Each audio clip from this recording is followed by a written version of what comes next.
Suratdagi 3 ta inson haqida Hop. umumiy bizga 7 ta ma'lumot aytib berishingiz kerak. Ana undan keyin yana bitta inson haqida ma'lumot so'raymiz. U inson haqida ham 7 ta ma'lumot aytib berishingiz kerak. Tayyormisiz? Boshladik. Shohruxxon Hindistonda tug'ilgan. Conor McGregor bilan birinchi jangi Fury bilan o'sha jahon chempioni etib tanilgan. Cristiano Ronaldo 1985-yil 5-fevral kuni Portugaliyada tug'iladi. 3, Kambag'al oiladan tug'ilgan bo'ladi. Otasi 15 yoshida vafot etadi. 5, Oldin anaqada Manchester Unitedda, 6, Real Madridda. Yigina Shayxunafsga qilgan 6, и Realda o'ynagan. Juventusda o'ynaydi. 7. Ana endi yana bitta inson haqida savol beramiz. U inson haqida ham 7 ta ma'lumot aytib bersanglar, mana sovg'amiz sizlarni kutyapti. Tayyormisizlar? Tayyormisizlar? Mana.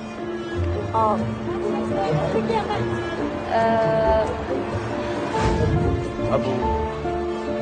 Abu Xayr bo'ldi. Juda ko'p kalimalar yozganlar. Ulardan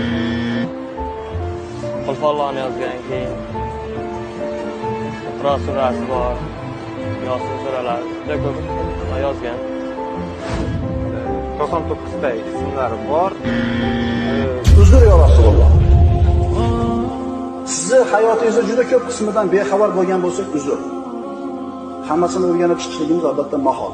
Ammo biz harakat qilyapmiz, izlanyapmiz, o'qiyapmiz.